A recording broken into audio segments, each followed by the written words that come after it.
O Laboratório Santa Cecília está cada vez mais perto de você. São 14 unidades de coleta para melhor lhe atender, sendo 8 unidades em Lavras, uma em Bom Sucesso, Carrancas, Itutinga, Nazareno, Perdões e agora também com uma nova unidade em Coqueiral. O laboratório também conta com uma unidade móvel atendendo as cidades de Tumirim, Ibituruna, Ijaci, Ingaí, Luminárias, Macuco, Rosário e Ribeirão Vermelho. E se preferir, pode realizar sua coleta em casa. Basta realizar o agendamento pelo WhatsApp 35 9 88 26 91 71 ou em uma das unidades. Laboratório Santa Cecília, há mais de 50 anos cuidando da sua saúde.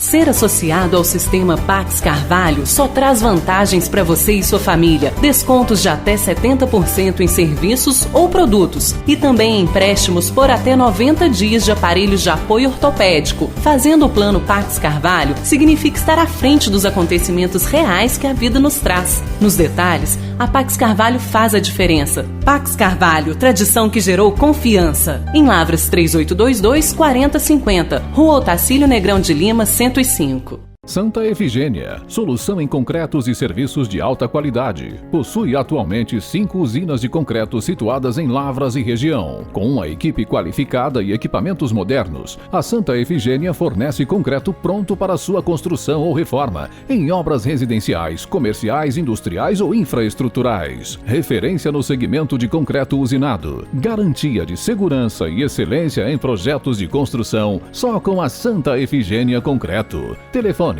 35 3822 7211.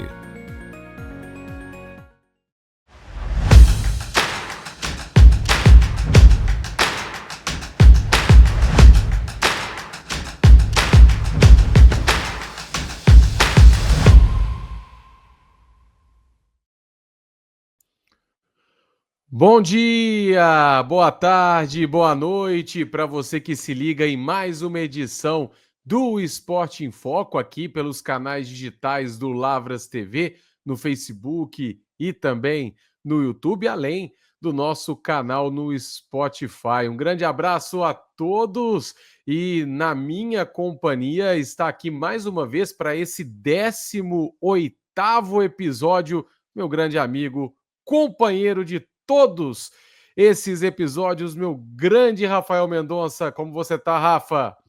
Fala, Gabriel, abraço para você, para todos que nos acompanham. Há 81 episódios, do episódio número 100, vamos seguindo a nossa regressiva. E eu gosto de fazer regressivas longas, porque quando a gente chegar no objetivo, vai parecer uma jornada ainda mais vitoriosa do que se a gente começasse essa regressiva só a partir de 10 episódios faltando. Então, seguiremos nessa e eu sendo pego de surpresa mais uma vez com o tema. Talvez não tanto, porque a gente já cogita, né, algum tempo, alguns temas para eles ficarem soltos por aí, mas de fato eu não sei ao certo qual será o tema para que aquela surpresa bacana sempre aconteça, né, Gabriel? É isso aí, Rafael Mendonça, o matemático que de bate pronto já fez essa regressiva com 81 episódios faltando. E eu fiz aqui a conta enquanto você falava, Rafa, exatamente, 81, precisamente, nosso grande Rafael Mendonça. E falando em precisão, Rafael, agora nossa querida Confederação Brasileira de Futebol, mais famosa aí, CBF, tentando ser mais precisa em relação às últimas contratações em relação ao treinador. E pela primeira vez na história, chegando um treinador estrangeiro, Carlo Ancelotti, que foi até tema aqui de outro podcast, né? Naquele podcast que a gente falou das maiores vergonhas, né, do esporte. Não lembro se era esse o tema ou se era mentiras de 1º de abril, alguma coisa, micos, né? Eu acredito que seja, falando sobre as tentativas do Edinaldo em contratar o técnico italiano para a nossa seleção, mas depois de muita insistência ele chegou. Edinaldo, que não vai ser, né, o representante aí que conduzirá junto o Ancelotti nesse ciclo até a Copa de 2026, é o que tudo indica. Como que você vê, Rafael, com que olhos você enxerga essa vinda do Ancelotti, o primeiro técnico estrangeiro aqui na nossa seleção? Olha, Gabriel, assim, cara, o fato de ter o Ancelotti à frente do principal time brasileiro, da nossa seleção, é muito legal. Só que eu não sei se a gente vai conseguir desfrutar do fato de ter o Ancelotti à frente da seleção brasileira. Eu vi muita gente falando e debatendo, levando a pauta Ancelotti para o seguinte sentido: agora nós vamos ter. Eu não queria que o técnico do Brasil fosse brasileiro, ou eu não queria que o técnico do Brasil fosse estrangeiro. E eu acho que essa é uma discussão muito rasa em torno do técnico da CBF. Do técnico da seleção brasileira e escolhido pela CBF. Por que essa discussão é muito rasa? Porque o fator Ancelotti ele vai muito além e o fator técnico da seleção brasileira ele vai muito além. Eu vou te dar um exemplo.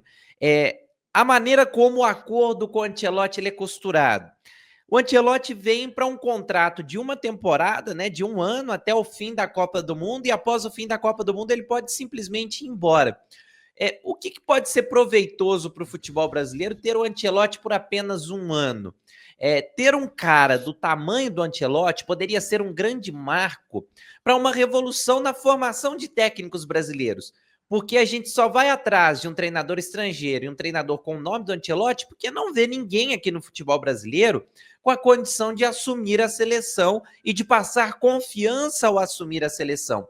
Então, ao chegar o Ancelotti, a galera aqui no Brasil poderia muito bem olhar para essa escolha e pensar o seguinte: olha, a gente precisa melhorar a nossa formação de treinadores, porque estamos ficando para trás.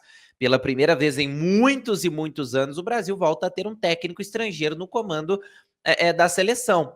E o Ancelotti aqui no Brasil poderia, por exemplo, ajudar nessa formação de treinadores, trazendo experiências, trazendo a cultura europeia da própria formação de técnicos, para que a partir disso a gente trouxesse uma reação em cadeia em prol da melhoria do futebol brasileiro.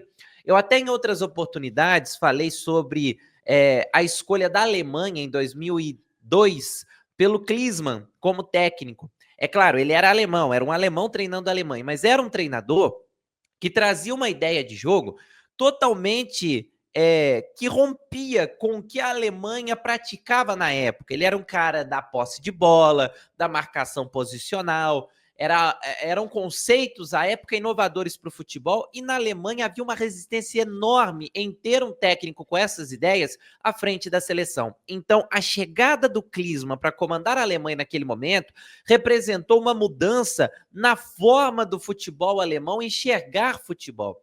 Então, a vinda do Ancelotti poderia ser um cara, não vou dizer para revolucionar a forma do Brasil jogar, mas a forma do Brasil trabalhar. Só que isso só é possível num longo prazo. Não é possível você fazer isso com 1 ano só. Então eu tenho minhas dúvidas sobre o que vai ser esse ciclo do Ancelotti. Eu tenho a impressão de que vai ser só mais um comandando a seleção, independentemente do resultado que ele venha a ter. Eu acho que hoje a nossa análise ela tem que ser muito menos resultadista e muito mais processual. Mas eu não vejo um treinador conseguindo fazer tudo isso que o Brasil necessita em apenas 1 ano. Então, assim, vai ser muito legal, acho que vai ser bacana ter um cara desse nome comandando a seleção, mas eu não sei se para o macro, que é o que a gente precisa nesse momento, vai surtir de fato efeito.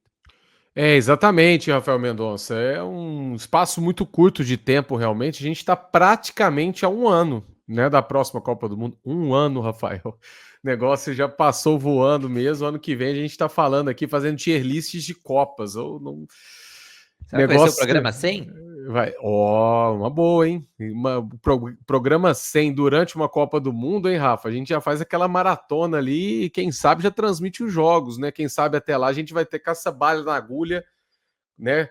De conseguir transmitir os jogos pelo Lavras TV. Quem sabe, né, Rafael? Sonhar não custa nada.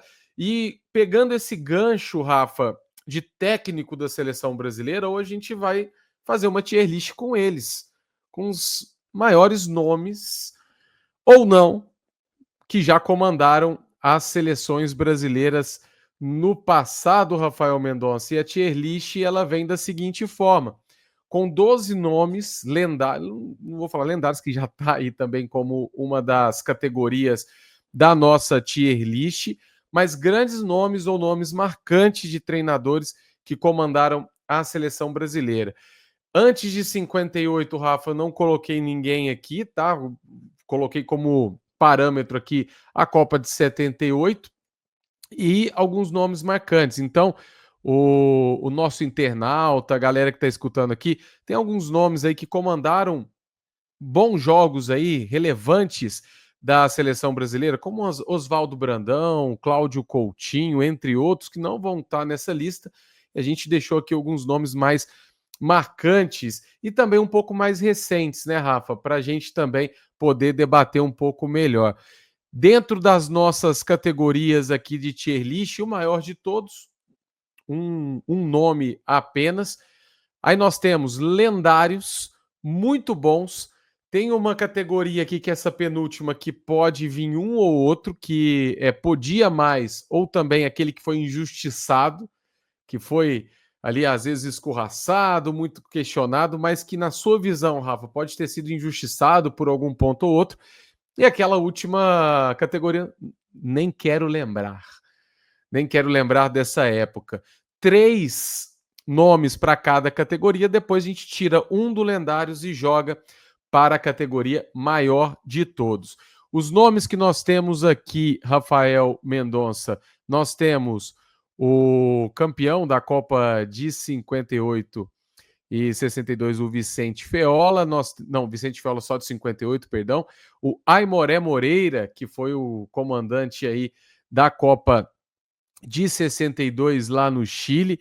Aí nós temos aí outras caras também conhecidas, como o Emerson Leão, o Tite, Mano Menezes, temos o Dunga, Vanderlei Luxemburgo, Paulo Roberto Falcão, Sebastião Lazzaroni, temos também o Parreira, Tele Santana e Zagallo, Rafael Mendonça. E lembrando também, fazendo uma menção honrosa aqui, até uma história que eu gosto muito, eu sou apaixonado por história, eu adorava a década de 60, 70, e quando vinha essa matéria nos livros didáticos, Rafael, eu me deliciava, que é o João Saldanha, né? O João Saldanha que foi o cara que estava à frente da seleção antes da Copa de 70, aquela seleção mágica, e aí por questões até políticas, né? Ele que era filiado ao Partido Comunista, e o presidente Médici, na época, uma questão ali, um imbróglio, tirou ele da seleção, porque uma das exigências do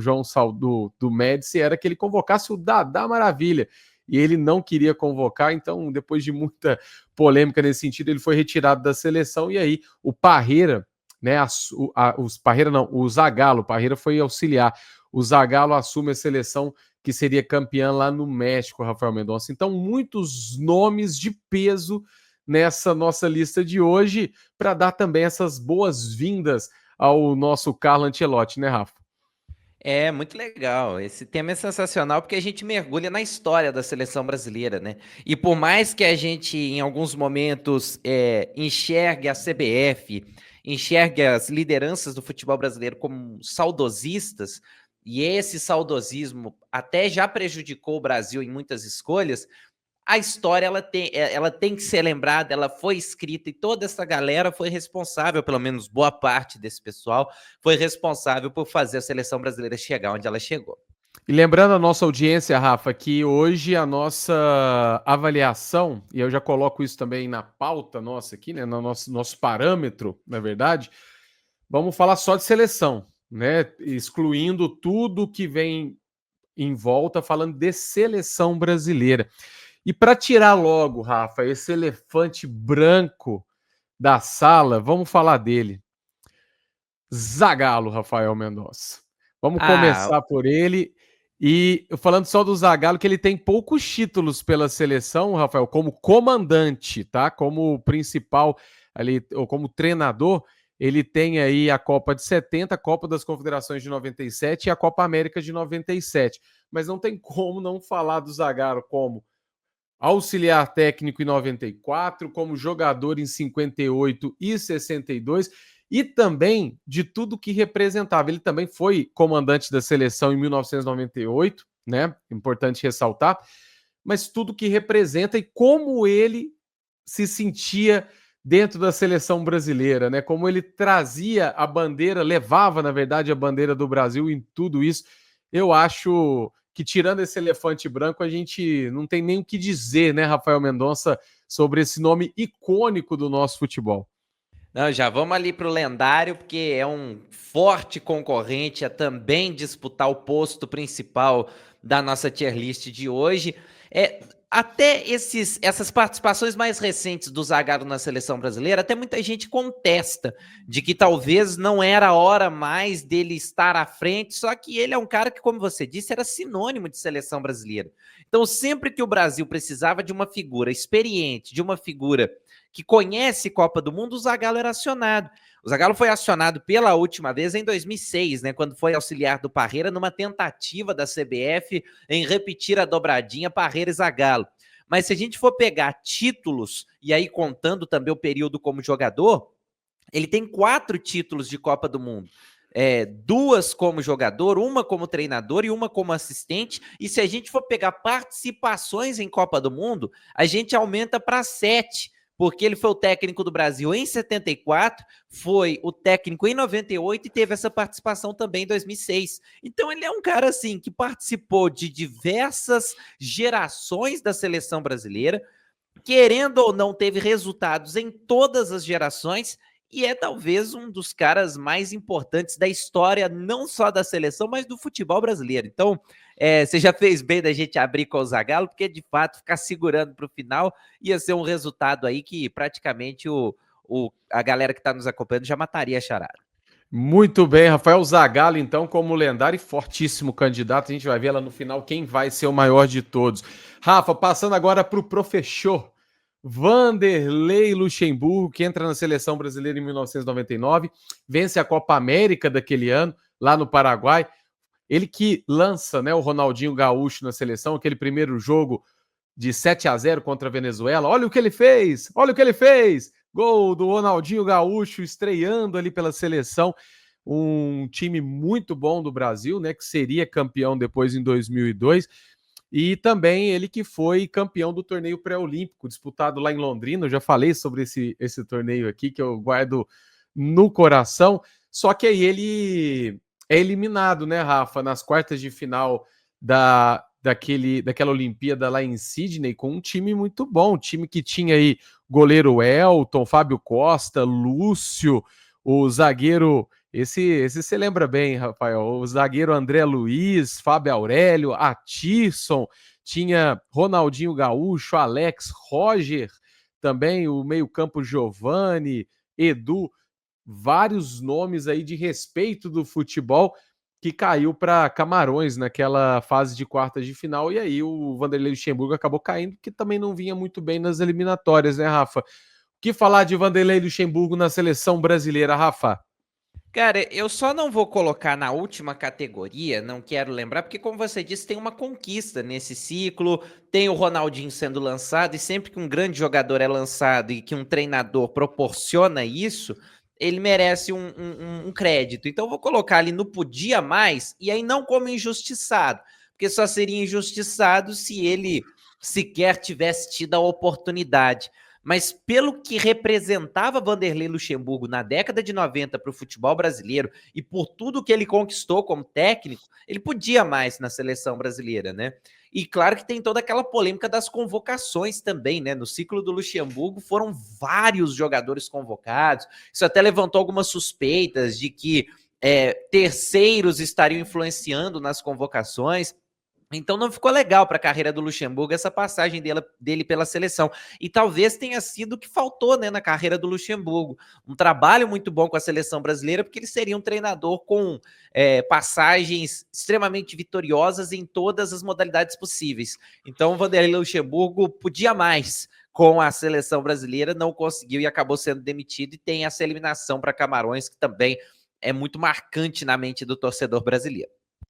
E aí, saindo, Rafael, o Vanderlei Luxemburgo, quem assumiu logo após a sua saída foi o Emerson Leão. E o Emerson Leão, ele assume no dia 15 de novembro, diante da Colômbia, no Morumbi. Aí venceu por 1-0, mas ele ficou conhecido na seleção, Rafa, por barrar alguns medalhões, como o Cafu, o Roberto Carlos, o Rivaldo. e depois ele foi disputar a Copa das Confederações e acabou sendo derrotado até na disputa de terceiro lugar pela Austrália. E aí não teve como, né? Foi demitido da seleção.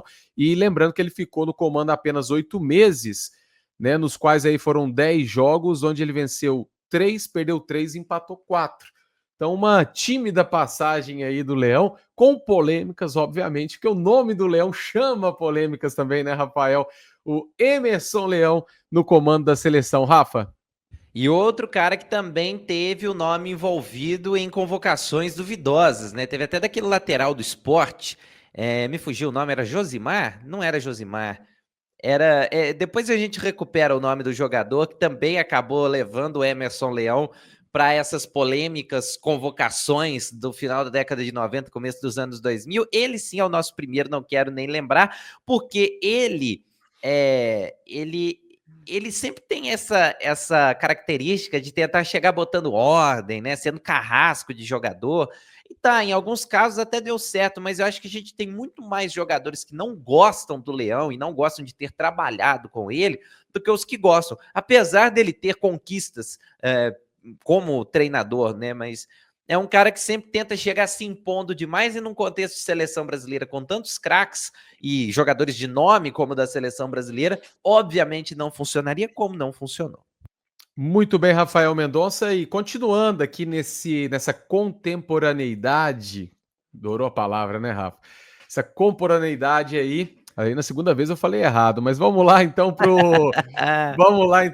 o grande Dunga, que foi marcante como jogador na seleção brasileira, por ser o capitão na Copa de 94, também jogando muito bem na Copa de 1998, foi uma referência, e ele foi ser treinador do Brasil ali no final da primeira década dos anos 2000, venceu a Copa América de 2007 com um time alternativo, Rafael Mendonça, vencendo a Argentina na final por 3-0, venceu a Copa das Confederações em 2009, passou sem dificuldades, né, a Copa, nas eliminatórias da Copa para 2010, acabou sendo eliminado para a Holanda.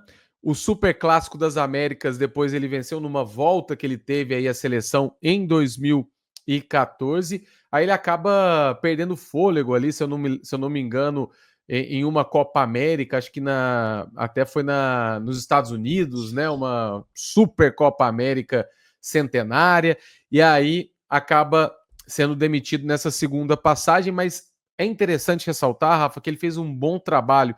A seleção foi muito bem treinada, era uma seleção muito forte. Eu apostava todas as minhas fichas que chegava à final. Muitos jogadores daquela época em podcasts por aí falam que aquela seleção ela merecia estar na final. E aí, num jogo maluco ali contra a Holanda, né, acaba sendo eliminada. Mas o Dunga, ele é muito lembrado muito pelo comportamento, né, Rafa? Aquela briga ali até com Alex Escobar, não foi nenhuma briga, né, mas aquela rusga ali em uma entrevista coletiva na Copa do Mundo 2010, também uma questão ali de ser muitas vezes até mal educado com a imprensa, então ele é muito lembrado por isso, às vezes ofusca o bom trabalho que ele fez à frente da seleção, né, Rafa?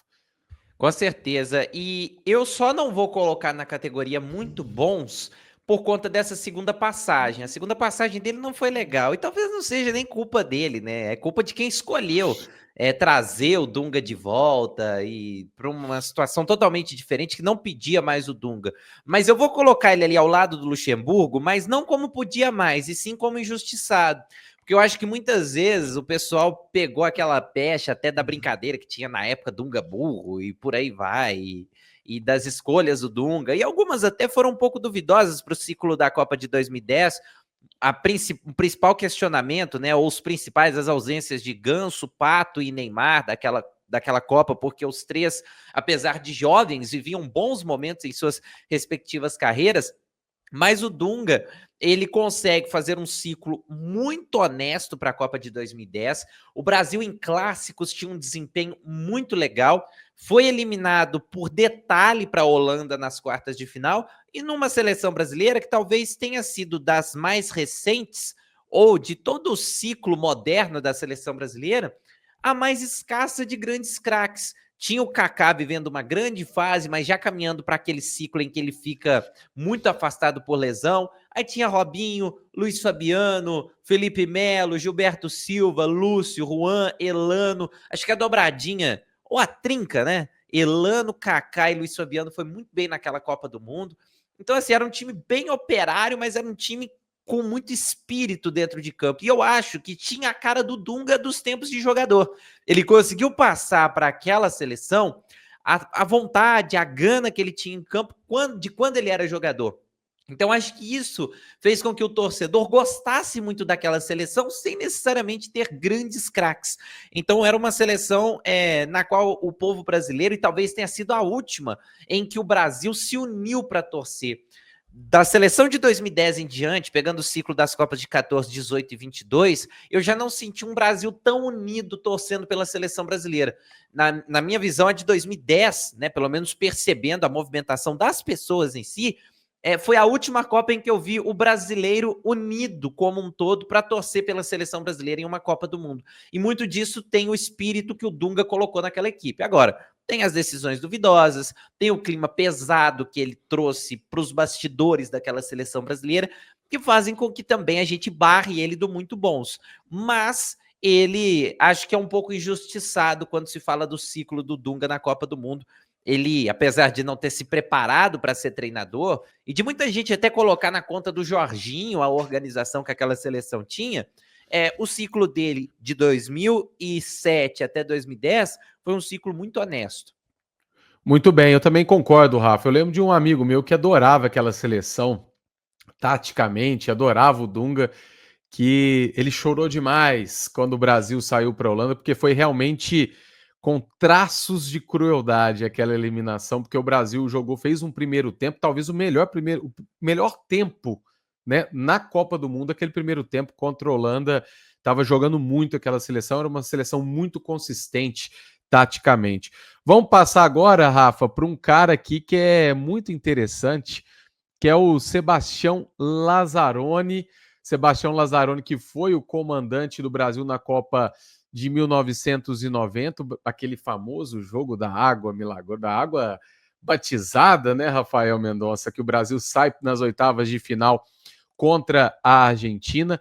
Ele que também deixa a seleção brasileira, de certa forma, aí, né, Rafa, meio contestado, a gente sabe disso tudo, mas o Sebastião Lazzaroni ele tem uma conquista muito importante pela seleção, muita gente esquece disso, que é a Copa América de 1989. O Brasil não conquistava uma Copa América desde 1949, e aí em 1989 em casa, no Maracanã, final contra o Uruguai, 1-0, gol dele, Romário. E aí o Brasil volta a vencer depois de muito tempo, que é hoje inimaginável, né, Rafa? Uma Copa América, o Brasil ficar tanto tempo assim sem vencer. Então, tem um título de expressão para a sua época e tem também uma passagem apagada, uma Copa do Mundo apagada, né, de 1990, mas que tem ali nomes que depois encaixaram em 1994, né? Parte da base que foi campeã em 1994. Para onde vai Sebastião Lazzaroni, Rafa? Aí eu quero sua ajuda, viu, Gabriel? Porque é o seguinte, vamos lá, esse fato que você trouxe do título de 89 é um título importante, é um título que vai para a conta dele.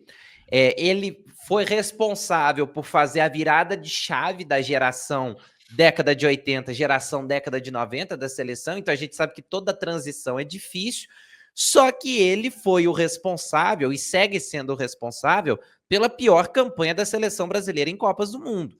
Então, assim, para a seleção brasileira é um feito marcante. É claro que depois situações como o 7-1 fizeram com que a seleção tivesse outros episódios negativos para sua história. Então, eu estava predisposto a colocar o Lazzaroni, não quero nem lembrar, porque o torcedor brasileiro, de um modo geral, tem bastante rancor do Lazzaroni. Mas, se a gente pensar nessa conquista de 89, talvez a gente poderia colocá-lo, não podia mais, naquela Copa de 90, pelos nomes que ele tinha à disposição. Ô, Rafa, mas eu acho que eu vou com você, viu? Porque pegando aqui a Copa América daquele ano, por exemplo, numa primeira fase com um grupo de 5, o Brasil somou apenas 6 pontos. Então é aquela competição que o Brasil. E 6 pontos sendo o seguinte, Rafa, com empates ainda. Então, empatando ainda. Então ele vai aos trancos e barrancos, passa aí de fase, aí sim ganha da Argentina e do Paraguai e embala para chegar na final. Então eu acho que a gente pode chegar, que é aquela coisa também, né, Rafa? Até hoje, a gente fala do Dunga, tem esse rancor do torcedor, mas muita gente lembra do bom futebol, lembra daquela seleção que podia realmente mais ou que de alguma forma ele foi injustiçado dentro de campo, né, falando propriamente disso. Mas eu acho que o Lazzaroni, do torcedor da época, eu acho que a galera é de certa forma unânime, né? A galera que fala muito com meu pai, com o Haroldo Costa, que é também uma audiência aqui marcante.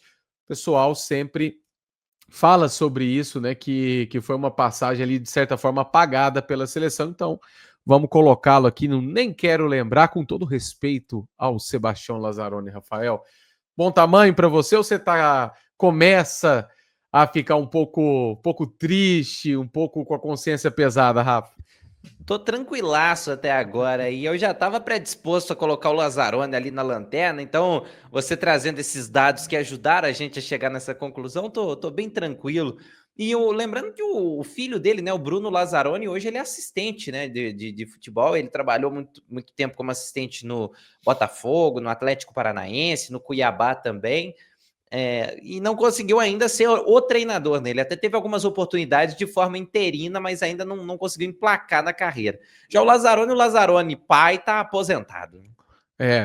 Já deu o que tinha que dar, né? Passou até pela seleção do Catar, né, Rafael Mendonça? Tem boas passagens aí, interessantes passagens também pelo futebol brasileiro e mundial. Rafa, vamos dar aquela pausa rapidinho para o intervalo comercial, para quem está no YouTube e também no Facebook. Para quem está no Spotify, fica direto aqui com a gente.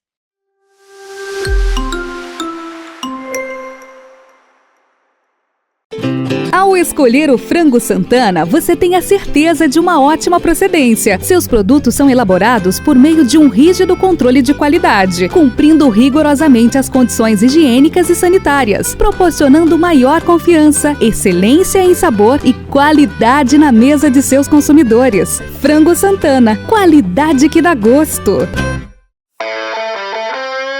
Ademir Rocha Barbearia, uma experiência única para o homem que valoriza o seu estilo. Do clássico ao sofisticado, oferece atendimento de excelência no cuidado da barba, cabelo ou bigode. Tudo isso num espaço descontraído e perfeito para uma boa prosa e reencontro com os amigos. Ademir Rocha Barbearia, homem que se gosta, se cuida. 4 unidades em Lavras. Telefone 4104-0428. Os melhores peixes de Lavras e região você encontra na Companhia do Peixe, no Mercado Municipal de Lavras. Peixes fresquinhos e com procedência. Confira nosso filé de tilápia, o delicioso salmão e a tradicional traíra espalmada. Companhia do Peixe, Rua Miceno de Pádua, 635, Loja 7, no Mercado Municipal. Fones 9917-6706 e 9209-5580. Você que está cansado de lidar com questões burocráticas e com a demora no atendimento em órgãos públicos, acredite, a equipe Pelé Despachante resolve isso para você, tornando sua vida mais fácil e seus processos mais ágeis. Com 15 anos de experiência no mercado, conhecimento sobre processos e requisitos legais, respeito, transparência e cordialidade com o cliente. Só mesmo a equipe Pelé Despachante pode lhe oferecer, além, é claro, da tranquilidade que você merece. Rua Chagas Dória, 323B, no centro. Telefone 3821-8207. Vet Pet Clínica Veterinária. Atendimento com veterinários no local 24 horas por dia, todos os dias do ano. São mais de 20 veterinários de diferentes especialidades, atendendo com amor e carinho Lavras e região, com unidades também em São João del Rei e Divinópolis. Estrutura completa, consultas, vacinas, cirurgias, exames de imagem, exames laboratoriais e o mais importante, preço justo e pagamento facilitado. Precisou é só levar. O veterinário já está lá. Em Lavras, a Vet Pet está na Rua Platina, número 12. Fone 3822-7268.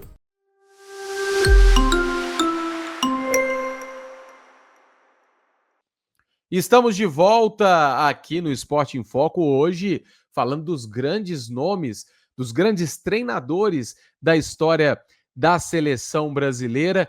E vamos passar agora, Rafa, para um bem recente e também que causa muita polêmica, que é o Tite. Ele que fica 2 Copas do Mundo seguidas, isso muito raro de acontecer recentemente na nossa seleção. Ele, como treinador, Rafael, ele vence um super clássico Championship aqui em 2018, esse é o nome da competição, e a Copa América em 2019.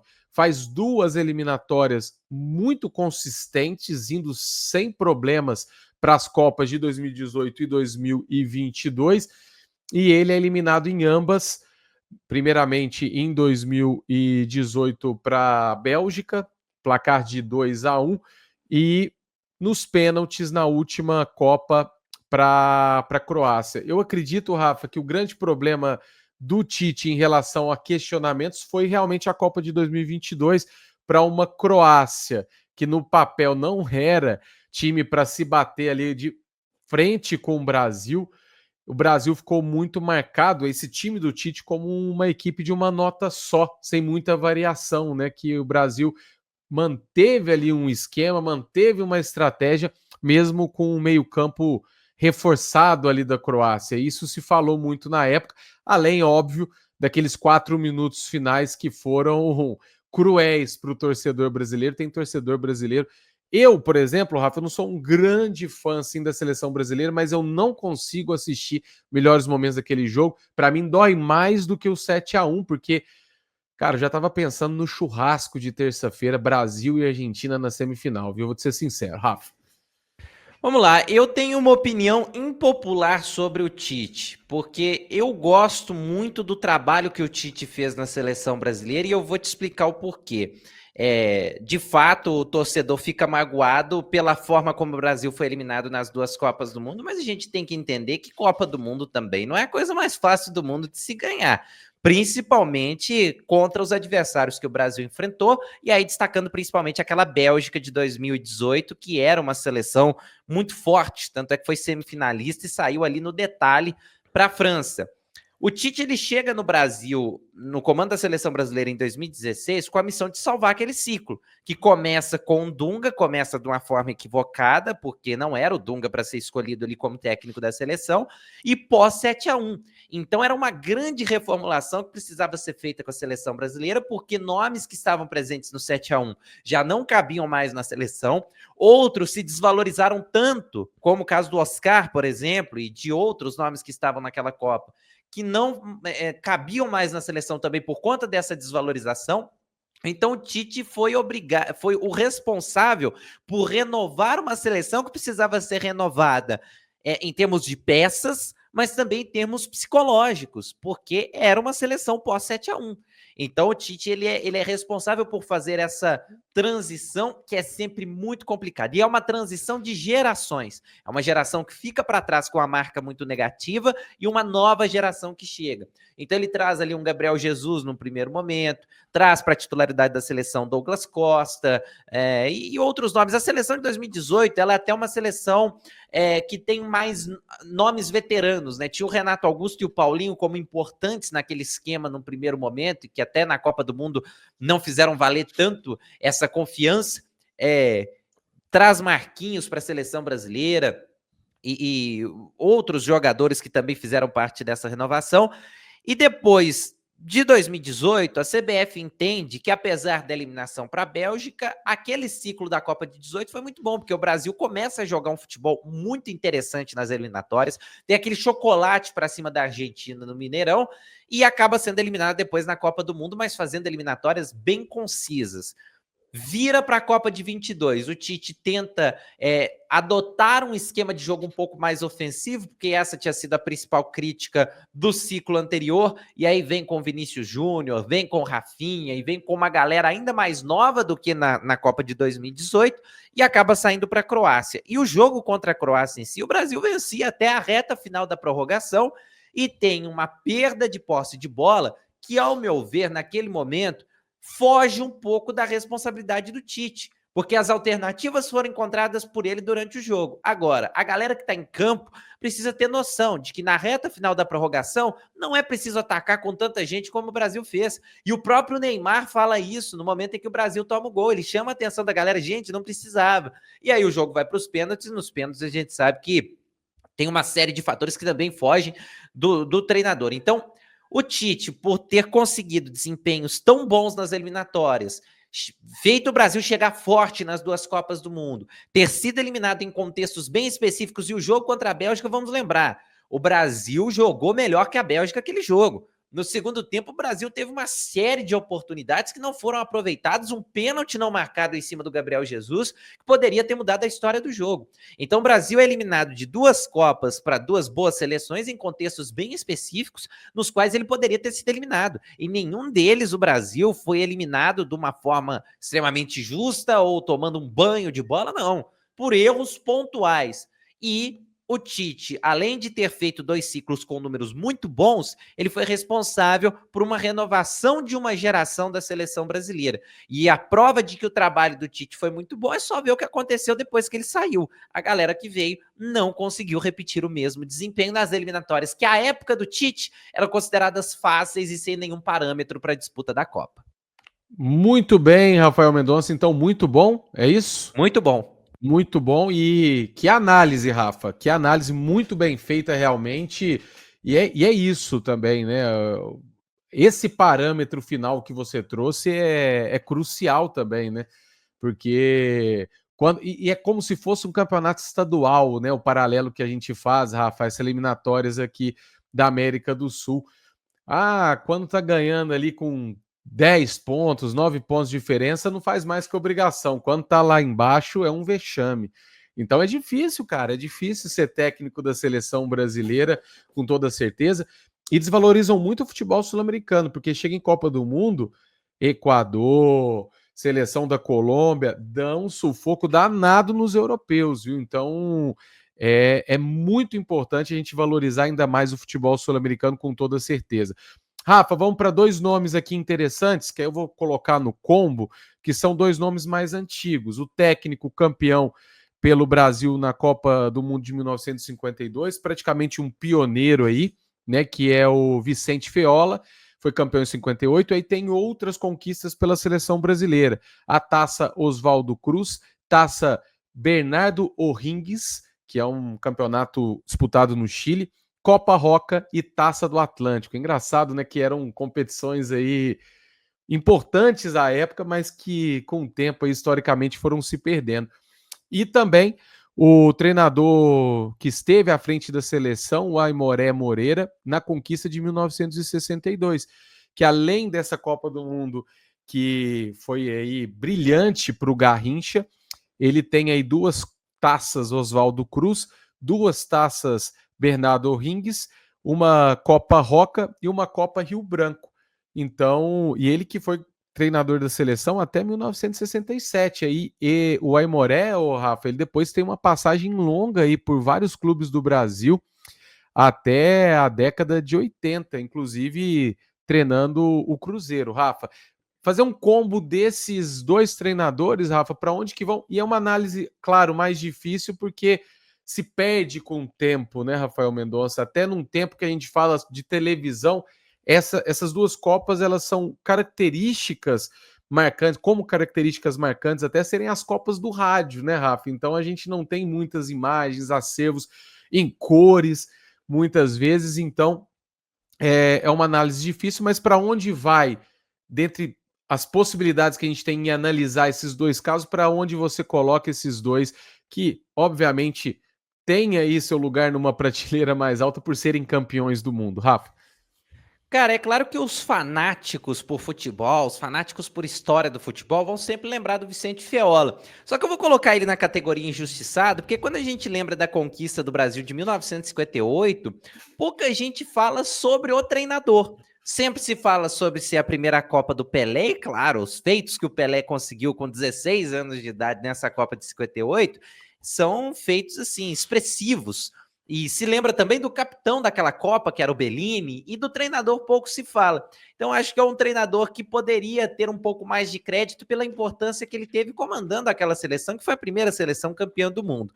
E o Aimoré Moreira, eu subiria ali para o muito bons, porque teve um ciclo longo numa época em que não se tinham tantos ciclos longos, e em 62, ele teve uma grande dor de cabeça, porque ele perde o Pelé no meio da Copa do Mundo e é obrigado a refazer o esquema da seleção sem o Pelé. Um jovem Pelé, mas um já fundamental Pelé. E aí o Garrincha acaba sendo o protagonista da reta final da Copa, mas ele teve de lidar com uma grande dor de cabeça e conseguiu ser campeão de 62 mesmo sem ter o Pelé na reta final. Então, por ele ter resolvido bem esse problema e ter feito um ciclo longo, acho que a gente cabe ali nos muito bons, só não vai caber nos lendários, porque de fato, né, os outros treinadores que vão ocupar esse posto, eles são muito mais lembrados do que os dois que a gente acabou de citar. Muito bem, Rafael Mendonça, importante sempre estarem presentes, porque são nomes importantíssimos nessas 5 conquistas, né, do futebol brasileiro. E agora a gente vai por um nome interessante, Rafael Mendonça, que é do Mano Menezes. Mano Menezes, que chega à seleção ali após a Copa de 2010. Ele era o cara ali que ia ser responsável por levar o Brasil até a Copa em casa, mas ele cai antes, né? Com amistoso, o Brasil não disputava eliminatórias e com uma Copa América também desastrosa em 2011, que, Rafa, você que gosta dessas histórias, eu estava fazendo um mochilão na Argentina, junto com o Haroldo Costa, que escuta aqui o nosso programa, correndo ali na Lagoa da Pampulha, ele vai lembrar. E a gente tinha comprado o ingresso no escuro para as quartas de final em La Plata, a gente fazendo esse mochilão na Argentina. E quis o destino que esse jogo de quartas de final caísse com Brasil e Paraguai. Né, o Brasil ali que tinha Ramires, Neymar, Paulo Henrique Ganso, Alexandre Pato, eu não vou esquecer, porque eu estava lá no estádio, Rafael. Jadson era daquele time, não era? Eu acho que sim. Se não me engano, ele faz até o gol do Brasil no jogo. O jogo termina empatado em 1-1, não é isso? Não, esse foi 0-0. Ah, 0-0, perfeito. Esse foi. Ah, não, o Jadson já é da Copa América seguinte, no Chile, né, Rafa? Essa é a Copa perfeito. De 2011. Copa América 2011, que foi 0-0, e o Brasil, nos pênaltis contra o Paraguai, ele erra todos os 4 pênaltis. O Brasil não faz nenhum gol, e eu estava atrás do gol, Rafael Mendonça. Então, eu lembro que tinha muitos paraguaios, e a gente ouvia a provocação dos paraguaios após a partida. Foi um jogo emblemático, tive o prazer de estar presente em loco, Rafael Mendonça, nesse que foi aí uma das últimas ações do técnico Mano Menezes à frente da seleção brasileira. Para onde vai Mano Menezes, Rafa? E além disso, o ciclo dele se encerra com as Olimpíadas de Londres em 2012. Exatamente, né? Esqueci desse detalhe, Rafa. Na qual ele está à frente da seleção brasileira, nem seria obrigado a estar, né? Porque o Brasil poderia ir para aquela Copa com o treinador do Sub-20, que à época era o Ney Franco, que estava até em alta, né? Não me lembro se o Ney Franco já tinha saído para o São Paulo nessa época, mas era o ciclo dele, o ciclo até em que o Brasil acabou sendo campeão mundial. Mas a passagem do Mano Menezes é muito ruim, né, o Gabriel? A gente entende também que ele pega um ciclo de transição, e aí o Brasil teve de fazer 2 transições, né? Porque a transição ideal seria o fim da Copa de 2010, e aí com o ciclo se encerrando para vários jogadores que vêm desde 2002, para avançar para um ciclo que se encerraria em 2018. Só que como no meio do caminho já tem o episódio do 7-1, o Brasil é obrigado a fazer uma renovação no meio do ciclo. E aí o Mano Menezes ele é obrigado a fazer essa primeira renovação. Só que essa primeira renovação do Mano Menezes é um pouco perdida, com muitos nomes estranhos na seleção brasileira. Eu me recordo que o Mano Menezes ele teve problemas lá com o Marcelo, e aí o lateral esquerdo, o André Santos, ele até fica como titular durante muito tempo, deixando o Marcelo de fora de uma série de convocações. Tinha o fator Neymar como totalmente desequilibrante para os jogos do Brasil, mas era algo muito isolado para um garoto à época, sendo obrigado a decidir os jogos para o Brasil. Então o Mano Menezes fez um ciclo um pouco confuso. Quando talvez as coisas caminhavam para uma evolução, veio as Olimpíadas e ele acaba perdendo a final para o México. E isso pesa demais contra o Mano Menezes, então ele vai para a categoria não quero lembrar, porque ninguém tem saudade daquele ciclo do Mano Menezes à frente da seleção brasileira, de amistosos estranhos, de derrotas estranhas, de convocações estranhas, e que acabou sendo encerrado com uma derrota para o México na decisão das Olimpíadas. Muito bem, Rafael Mendonça. Então é isso. E falando treinador, o Rafa deve que estava com calafrios ali, porque eu tinha separado, só que na hora de subir as fotos aqui na tier list, não sei por que o Filipão não chegou, não subiu. E aí, quando eu fui vendo as fotos, eu não falei. Eu falei, cara, tá faltando alguém aqui. Aí agora eu já subi aqui, Rafa, relaxa, ele está na lista. Que alguém, então vamos falar dele de uma vez, Luiz Felipe Scolari, que em 2001, né, ele finaliza ali as eliminatórias da Copa, é campeão do mundo em 2002, e com uma polêmica muito grande, ele leva o Romário, aquela coisa toda, ele não leva e é campeão do mundo. Última vez que o Brasil conquista o título, e ele volta em 2014, e aí com uma passagem de altos e baixos, né, Rafa? Ele é até campeão da Copa das Confederações aqui em casa contra a Espanha, num jogo emblemático, 3-0 no Maracanã lotado, mas depois tem aí praticamente um marco, uma palavra também, um 7-1 no vocabulário brasileiro hoje, é algo que é um sinônimo de derrota, um sinônimo de desastre e tal para tudo. 7-1 ele entra no vocabulário nacional depois dessa derrota magistral numa semifinal de Copa do Mundo em casa no Mineirão. Para onde vai com esses altos e baixos Luiz Felipe Scolari, Rafa? Ô, Gabriel, e eu tenho, assim, uma tristeza tão grande do Filipão ter feito essa segunda passagem pela seleção brasileira, porque o Filipão é particularmente um cara que eu gosto demais como personagem do futebol e como história, sabe, da seleção brasileira, do futebol brasileiro. E até a Copa de 2014, ele seria facilmente um dos lendários. Não que ele tenha feito um baita ciclo de Copa do Mundo, porque ele chega ali em 2001 para a seleção brasileira meio que para apagar fogo, né? Para apagar incêndio, porque o Brasil fazia eliminatórias ruins, nesse ciclo que a gente já citou aqui, que teve Luxemburgo, que teve Leão. Então ele chega para apagar incêndio, mas ele monta uma base de uma seleção que ficou na memória do brasileiro. E com decisões corajosas, como a de barrar o Romário e apostar no Ronaldo depois das lesões graves que o Ronaldo teve, e o Ronaldo sendo o grande protagonista. De apostar no Marcos, que sim, era um grande goleiro, mas pouca gente apostava que ele fosse ser o titular daquela seleção que tinha à disposição, por exemplo, Dida e Rogério Ceni, de trazer o Edmilson como um terceiro zagueiro barra volante, para equilibrar um time que teria Ronaldinho, Ronaldo e Rivaldo à frente, com menos obrigações ofensivas por conta desse equilíbrio. De ter Gilberto Silva e Kleberson, que davam toda uma dinâmica para o meio de campo da seleção, para que esses três pudessem ficar mais à vontade à frente. Então é todo um esquema que ele montou extremamente bem pensado, que valorizou operários da bola e também valorizou os grandes craques que não vinham tão em alta assim com os treinadores anteriores. Então, a Copa de 2002 e a montagem que o Filipão faz de forma emergencial faz com que ele seja campeão, e essa maneira como tudo acontece, para mim, eu colocaria facilmente como um lendário. E se ele até sai para a Alemanha em 2014, perdendo o jogo normal, 1-0, 2-0, 3 que fosse, ele seguiria com esse posto porque ele teria uma semifinal de Copa do Mundo para o currículo. Só que quando a gente pensa no 7-1, o 7-1 é, até hoje, a maior vergonha da história do futebol brasileiro.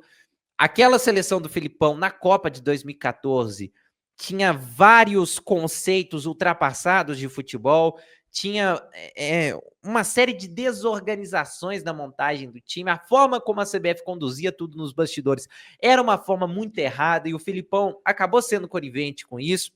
E o 7-1 serviu até para o próprio Filipão se reciclar, porque depois ele andou mudando comissão técnica, conseguiu alguns outros bons resultados na carreira nos anos seguintes. Mas eu tenho muita dúvida, viu, Gabriel, de onde a gente coloca ali o Filipão. Porque eu não sei se muito bons cabe para um técnico campeão. Rafa, mas eu acho que vai acabar sendo, viu, Gabriel? Mas aqui a gente vai ter que agora, e eu sempre contando errado, se você é o matemático, eu tô ao contrário disso, o oposto, Rafa. Porque aqui a gente vai ter que colocar mais 2 ali, tá certinho, ia ser 3 em cada. Alguma, com o Filipão aqui, viraram 13 nomes, alguma das categorias pode ter 4 nomes. Então você também pode ter aberto. Porque dependendo, Rafa, a gente sabe o quanto o Filipão foi importante. Eu acho que uma categoria injustiçado também não seria de todo ruim para o Filipão, não por podia mais, obviamente, mas por essa segunda passagem, porque quando termina a Copa de 2014, o Filipão fica com aquela marca, né? Ele fica com aquela marca e, de certa forma, para muitos, e principalmente para os mais novos que não viveram 2002 igual a gente viveu, não sei se você lembra muito bem, Rafa, mas nossa, eu era menino, 12 anos, então o carinho que eu tenho pelo Filipão é muito grande, porque aquela Copa foi marcante.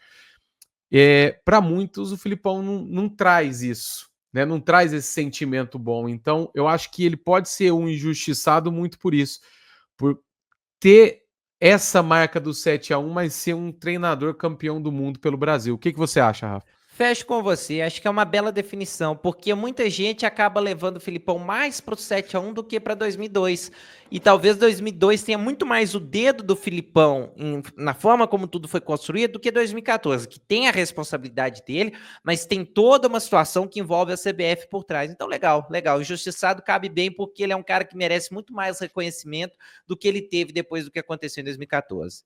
Então vamos lá, Rafa, para agora o Falcão que foi cracaço de bola, comentarista muitas vezes também, e aí ele se tornou treinador, né, Rafael Mendonça? Se tornou treinador da seleção brasileira, ele que foi aí auxiliar técnico em 90 e comandou o Brasil em alguns jogos aí, 15 jogos, com 5 vitórias, 7 empates e 3 derrotas, ali a partir do ano de 91.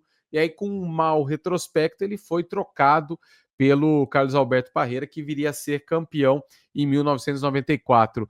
Paulo Roberto Falcão, Rafael Mendonça. É com muito pesar, né, pela figura que é o Falcão, mas nem quero lembrar, né, porque é mais um dessa geração de 90, virada de 90, que não conseguiu atender ali as expectativas. O Falcão, como treinador, de um modo geral, não vingou, né, Gabriel? Ele depois teve oportunidades também no Internacional, no Sport, em várias equipes do futebol brasileiro, foi e voltou como comentarista várias vezes também. Então ele é um cara que, como treinador, não vingou e com a seleção brasileira não foi diferente, mas nosso máximo respeito ao que o jogador Falcão fez, porque era um cara extremamente moderno para a época dele, tanto é que é o rei de Roma e tão reconhecido no futebol italiano, no auge do futebol italiano, que foi a década de 80. Tele Santana, Rafael Mendonça, que não conquistou títulos pelo Brasil, olha que coisa, mas que títulos de expressão, né? Mas que tem 2 seleções aí em 1982 e 1986 que brilharam os olhos.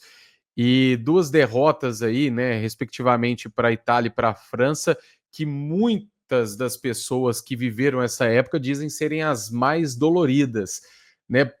Pelo fato, principalmente, do quanto aquela seleção brilhava os olhos dos torcedores. E o Tele Santana, como técnico no geral, né, Rafa? Passando aí por vários clubes e sendo campeão na maioria deles, campeão pelo Galo, né, em 1971, campeão pelo São Paulo de Mundial, aquela coisa toda de Tele Santana, que é emblemático no nosso país e que, infelizmente, não conseguiu, né, esse título tão sonhado pela seleção brasileira, mesmo com grandes times e times que encantavam. Rafa? Cara, o Tele Santana é uma figura que traz aí seus pontos positivos e negativos no trabalho. O ponto positivo é o principal, porque ele deixa um legado para toda uma geração de técnicos. Quase todos os técnicos e técnicos vitoriosos e de uma escola futebolística ofensiva citam o Tele Santana como referência. E para a época dele, os conceitos ofensivos de futebol também eram, podemos dizer, revolucionários. O Tele Santana é um dos técnicos da década de 80 em que a gente vê a forma como o time joga e a interferência direta do treinador nessa forma de jogar. Porque era uma época em que o Brasil tinha grandes craques, mas nem todos os times tinham um dedo direto do treinador na forma da equipe jogar, porque os grandes craques, em alguns momentos, bastavam por si só. Não era o caso dos times do Tele Santana.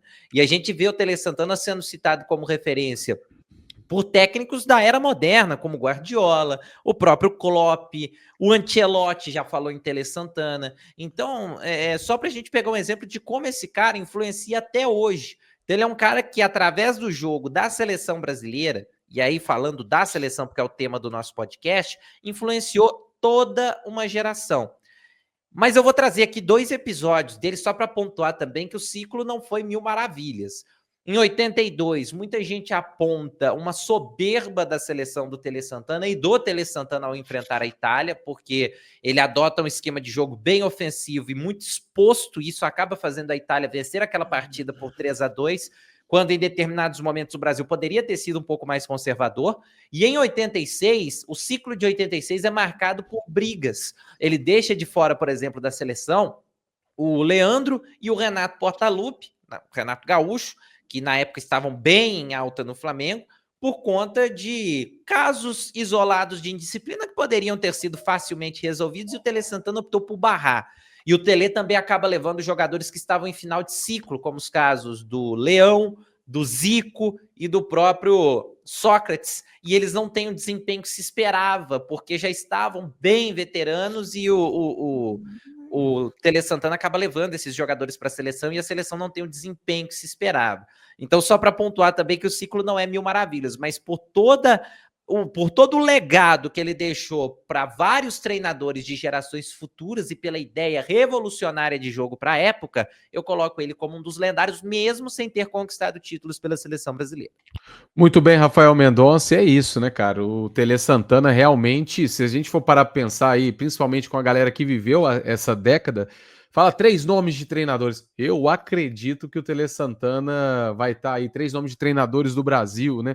Acho que o Tele Santana sempre vai estar nessa pesquisa. Para finalizar agora, Carlos Alberto Parreira, Rafael Mendonça, que foi preparador físico em 1970, campeão com o Brasil, campeão em 1994, Copa América de 2004 e Copa das Confederações de 2005 e 2013. Rafa, aí 2013 como auxiliar, né? Se eu não me engano, 2013, junto ali com o Filipão. Coordenador técnico. Coordenador técnico, exatamente. E aí, Rafa, é interessante porque ele tem essas passagens brilhantes pelo Brasil, depois volta ali também, obviamente, nessa fase conturbada em 2014, mas como o Filipão estava ali mais acima com a cara a tapa, passa despercebido, mas ele também tem aquela famosa passagem em 2006, com a preparação em Vegas, na Suíça, aquela coisa toda, aquilo que não deu certo. Inclusive, Vegas na Suíça, essa preparação que foi uma loucura, era Ronaldinho deitando com um fã no meio do campo, aquela bagunça toda. Até hoje rende muita história, né? É um momento da seleção brasileira que muita gente quer saber mais como foi. E aquilo, mesmo que esteja ali